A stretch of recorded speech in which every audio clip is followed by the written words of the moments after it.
So here we are, we've made it to part 3 of your 3 decades as an artist.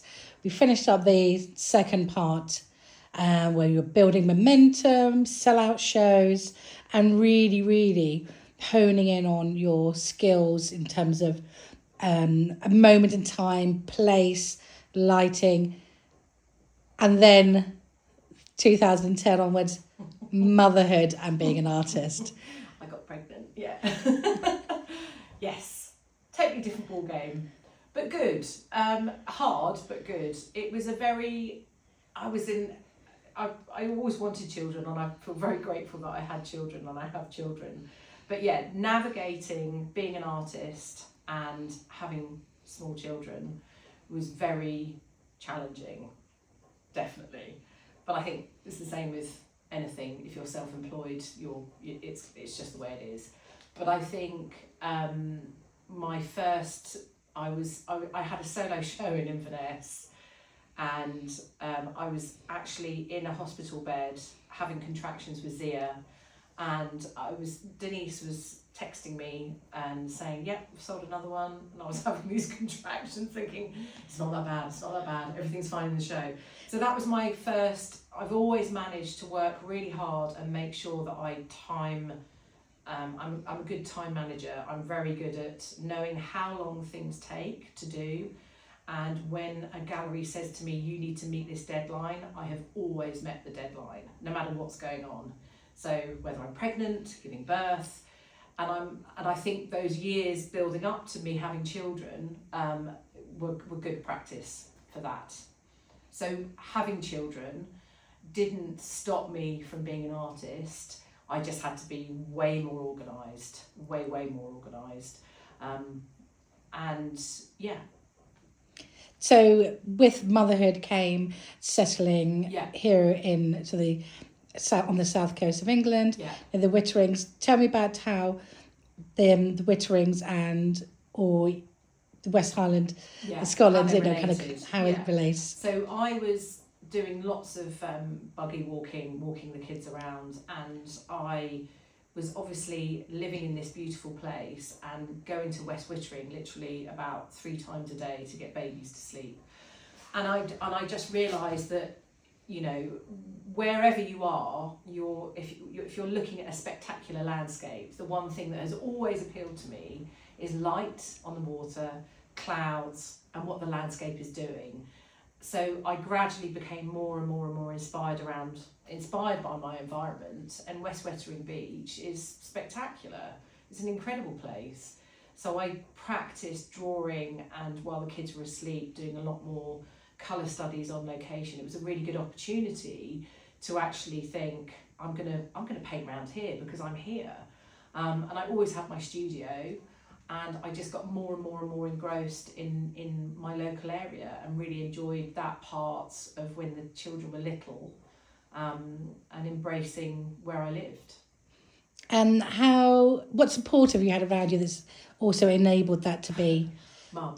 Nana. Nana's very good. So she was phenomenal, and has always. So she would come down, and still is, yeah. She would come down when the babies were just born, and look after them for 3 hours, so I could go in the studio. I mean, she was a godsend, and she was so cool with babies. She just it just didn't faze her. So her relaxed attitude, watching her with them, made me relax as well and go, oh, okay, they're not a bomb that's about to go off. They're just babies. And that gave me the space to do my work. And I was married at the time, not married anymore. And we kind of balanced it out between childcaring and working. So I was still able to commit to shows, and started exploring galleries more locally, but still obviously going up to Scotland once a year, taking babies with me, going up to Scotland, doing another trip and doing a show in Inverness or Cambridge. So the gallery relationship didn't stop, it just slowed. Yeah. And what galleries did you discover locally, or particularly more South Coast? Little Art Gallery in West Wittering. who are amazing. They've been absolutely brilliant over the last sort of 5 years. They've only been open 5 years. And before that, there was a little gallery in Bosham. And before that, I think I was working in, I can't remember.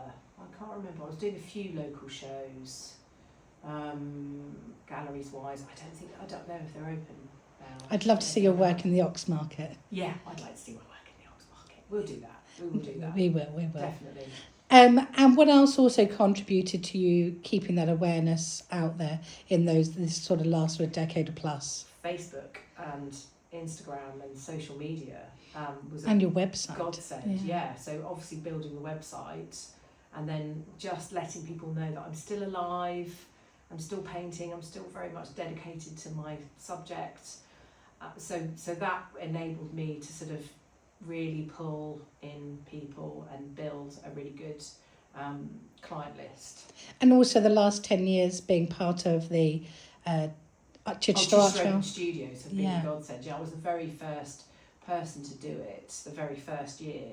That was brilliant. Because also with the Chichester Open Studios, when you open your studio up, okay, you might not get sales in the beginning, you might not get sales the next year, but the whole community spirit of the fact that there are all these people making and working with something that they love to do, and you're seeing their processes and going into these funny corners of the South Coast and thinking, God, they're doing that there. It was fascinating, absolutely fascinating, because otherwise it's just kind of a closed door.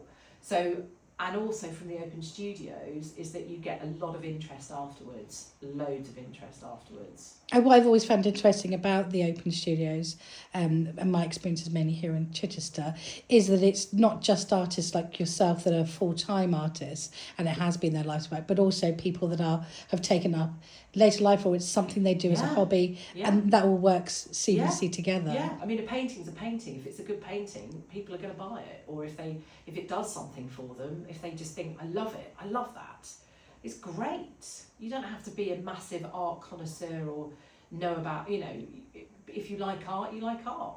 Great. A couple of things that you then just sort of wrap up in terms of reflecting your 3 decades. You've mentioned numerous times about the constant learning and about it's a very addictive mission for you. Expand on those points a bit. Yeah, I think as an artist, once you start, I started 30 years ago, you're never quite satisfied with a painting. So I will do all these paintings and I'll think that's working, that's good. But there's always more to learn, there's always more to do, there's always more paints to explore, there's always, you'll look at a particular scene and think, that's really cool, that's really good, the light's working there, I've got to capture that, I want to get the clouds doing that, I can do that, So I now look at landscape and I see paintings. I don't, and that for me is the most exciting, wonderful aspect of being an artist, is that I look at a landscape and I think, how can I translate that with the methods and the techniques that I've learned over the years? How do I apply that to that subject to be able to bring a really beautiful scene to someone's home? Your children often tease you about your obsession with clouds. Yes, it's a bit boring.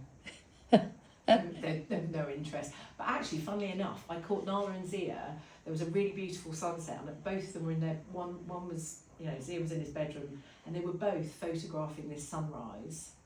And obviously there's something in them that goes, that's a pretty light, what's that? And they both were photographing it separately from each other. They didn't know what they would, each other was doing. But I just, it's having an awareness of your surroundings only, I think, gives you pleasure. I'm going to put you on the spot now, just to sort of wrap things up slightly. 3 tips for emerging artists in terms of how they can approach and get themselves out there, and what it takes to become a full-time artist. Number 1, work your arse off. Just work really, really hard. You have to work so hard and be really dedicated.